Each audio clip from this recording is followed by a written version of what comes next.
Hello hi everyone. तो कैसे हो आप सब? मैं आशा करती हूँ कि आप सब अच्छे होंगे। तो आपको इस वीडियो में बताऊंगी कि ट्रेडिंग में अगर आपका बार बार घाटा हो रहा है तो आपको ऐसे कौन से 5 स्टेप है जो कि बहुत ही सिंपल है, कौन कौन से फॉलो करने होंगे। और अगर आप फॉलो करते हैं तो डेफिनेटली है कि आपके पैसे लॉस नहीं होंगे मार्केट में। ठीक है, तो चलिए मैं स्टार्ट करती हूँ।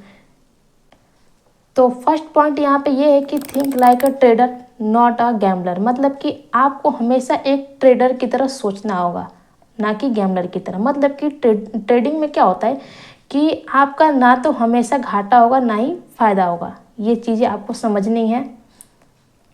ये नहीं कि आपका हमेशा प्रॉफिट आ रहा है, अभी मान लीजिए 5 में से प्रॉफिट आ रहा है तो अभी प्रॉफिट होगा, तो इस आशा में आप मत रहो। ठीक है, मार्केट का नियम आपको पता ही है, हमेशा इक्वल नहीं चलता है।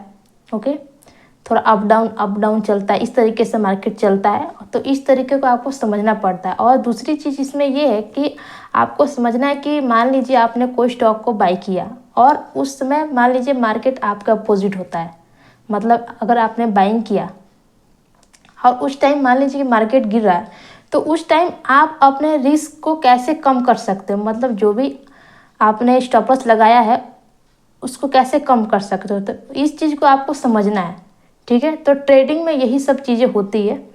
और ये भी चीज़ समझना है कि जब भी हम प्रॉफिट कर रहे हैं तो किस तरीके से जो रिस्क है उससे अधिक हम कैसे प्रॉफिट निकाल लें। तो इस चीज़ को भी हमें समझना पड़ता है, जो कि जितने भी लोग ट्रेडिंग करते हैं उनको ये बातें पता होंगी। ओके, बट गैम्बलिंग में क्या होता है कि हमारा कोई भी यहाँ पे सेटअप नहीं है, कुछ नहीं है, बस किसी का देख लिए, किसी का सुन लिए, किसी का टेलीग्राम चैनल पे ज्वाइन हो गए। तो वहाँ से मैं बहुत सी चीज़ें वहाँ से मतलब मैंने बहुत से लोगों को देखा है एक्चुअल में जो करते हैं, जो कि नहीं करना चाहिए।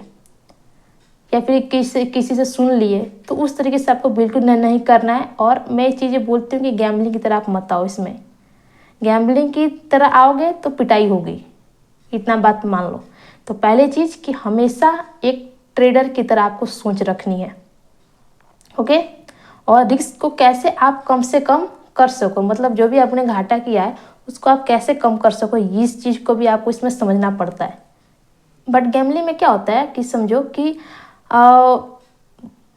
बहुत से लोग किए भी होंगे कि मान लीजिए कि उनको लगा कि प्रॉफिट होगा, मान लीजिए प्रॉफिट भी होता है पहली बार में, लेकिन फिर उनको ये भी होता है कि शायद मेरा जो प्रेडिक्शन है वो सही हो जाए, तो सेकंड चांस वो करते हैं। बट सेकंड चांस में वो क्या गलती करते हैं कि वो सारा पैसा लगा देते हैं, और जिसके वजह से उनका जो कैपिटल है वो जीरो हो जाता है। ज़्यादातर केसेस में मैंने ये चीज़ें देखी हैं। तो इस तरीके से आप मत आओ। ठीक है, ये पहले चीज़। ठीक है, ट्रेडर की तरह आपको सोच रखना है, ना कि गैम्बलर की तरह। ये पहला पॉइंट था मेरा। ठीक है, सेकंड चीज़ कि आपको हमेशा सेटअप का इंतज़ार करना है।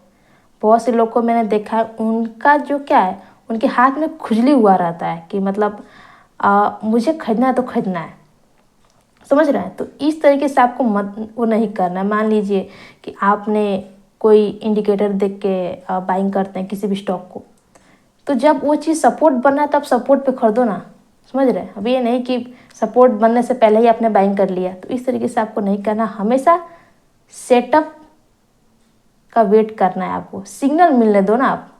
ठीक है, बिना सिग्नल में अगर सिग्नल नहीं मिल रहा है किसी भी स्टॉक में तो आप एंटर मत करो। मेरे कहने का मतलब ये है। ओके, तो सेकंड पॉइंट ये है कि हमेशा सिग्नल को आने दीजिए।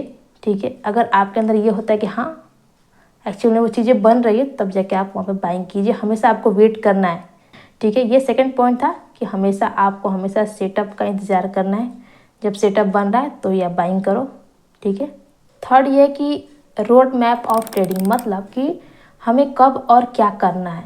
ठीक है, इस चीज़ को आप समझो, एक रोड मैप बनाओ कि हाँ जब मैं ट्रेडिंग को सीखना चाहता हूँ तो उस तरीके से पहले कौन सी चीज़ें हमें सीखनी है, फिर सेकंड स्टेप हमें कौन सा लेना है, थर्ड स्टेप कौन सा लेना है। ठीक है, हमें सेटअप में कौन कौन से चीज़ें लगानी पड़ती है, स्ट्रेटजी में हमें कौन सी स्ट्रेटजी बेस्ट रहेंगी। तो ये चीज़ें आपको ध्यान देना है। ओके, देखो ट्रेडर बनना इतना आसान नहीं है, जो मैं रियलिटी बता रही हूँ। ठीक है, ट्रेडर बहुत से लोगों को सुना हो कि आप आ जाओ 6 महीने में मैं आपको सिखा दूंगा या फिर सिखा दूंगी, तो पॉसिबल नहीं है। ठीक है, कितना भी करो, कितना भी सीखो, कितना भी आप बढ़िया वो हो, कहने का मतलब ये है कि 2 से 3 साल लगना ही लगना है कैसे भी करके। उसके पहले आप पॉसिबल नहीं कि आप ट्रेडर बन पाओ। ठीक है, बहुत सी चीज़ें इसमें आती है। ठीक है, मैंने इसके पहले वीडियो बनाया है और अभी भी मैं बनाती हूँ उस चीज़ें। तो कहने का मतलब ये था कि ट्रेडिंग में कौन कौन सी चीज़ें आती हैं उसको आप डिटेल में जाके सर्च करो कि हाँ मुझे कौन सी चीज़ें सीखनी है, कौन सी चीज़ें इसमें से इम्पोर्टेंट है। ओके, जितने भी लोग ट्रेडिंग करते हैं जो कि प्रॉफिटेबल है वो कौन कौन सी चीज़ें आप फॉलो करते हैं, तो इस चीज़ को आप जब सीखोगे या फिर समझोगे ना, तब जाके एक क्लियर माइंडसेट आपका बनेगा। ठीक है, तो मैंने आपको बहुत ही बेहतरीन तरीके से मैं समझाती हूँ, बहुत ही बेहतरीन, और मैं चाहती हूँ कि जितना मैं सिंपल वर्ड आप लोग के लिए यूज़ करूँ ताकि आपको समझ में आ जाए। ठीक है, मैं बहुत से लोगों को देखा है मैंने, वो काफ़ी चीज़ों को बहुत ही कॉम्प्लिकेटेड करके बताते हैं। ठीक है, फोर्थ पॉइंट ये है कि आपको हमेशा पैसेंस, साइकोलॉजी, इमोशन को आपको हमेशा कंट्रोल करके रखना है, हमेशा।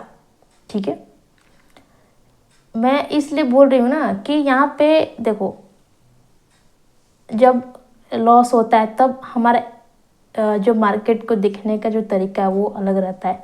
जब हम प्रॉफिट निकालते हैं तो उस समय भी तरीका कुछ अलग होता है, बिहेव हम लोग कुछ और करते हैं।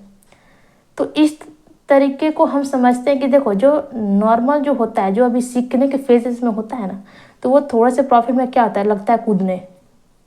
मेरे साथ भी बहुत पहले ये सब चीज़ें हो गई थी।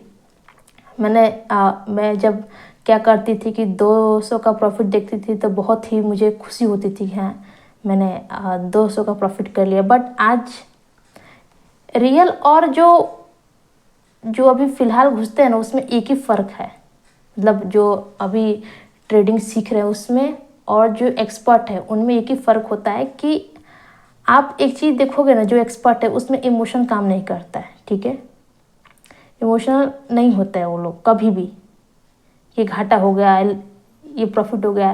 कहने का मतलब वो हर एक प्रोसेस देख चुके होते हैं पहले का, और जो अभी नए नए एंटर किए होते हैं ना मार्केट में, उनको कुछ नहीं पता होता है। ठीक है, तो कहीं ना कहीं अपने इमोशन को भी मारना पड़ता है, और नहीं मारोगे तो मार्केट ऑटोमेटिक आपकी पिटाई कर देगी, ये श्योर है, इतना मैं कह सकती हूँ। ठीक है, तो इस चीज़ को आपको समझना है। इमोशन कंट्रोल करने के लिए आप कोशिश ये कीजिए कि वही पैसा लेके आइए, जो चला भी जाए तो आपको कोई फ़र्क नहीं पड़ेगा। ये मेरे कहने का मतलब ये है। ठीक है, ये मेरा फोर्थ पॉइंट था। इस बातों को आपको ध्यान देना है। ठीक है, अच्छे से समझना है।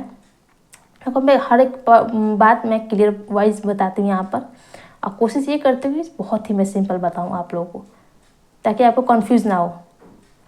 और फिफ्थ पॉइंट ये है, जो सबसे मेन ये है कि कोई भी आपको एक सेटअप को फॉलो करना है। ठीक है, एक सेटअप, कोई भी एक सेटअप लगाइए, इंडिकेटर लगाइए, जो भी चीज़ें आपको लगाना है लगाइए, लेकिन कोई भी एक सेटअप अपने हिसाब से चूज़ करना है। ओके, और उसी में आपको एक्सपर्ट बनना है, किसी एक सेटअप में। ठीक है, हज़ारों स्ट्रेटेजी लगा के, जितने भी लोग आप देखोगे ना, जितने भी बड़े बड़े लोग बने हैं, जो भी पैसे वाले हैं, तो उनका बस एक ही फॉर्मूला है कि वो एक ही सेटअप पे काम करता है।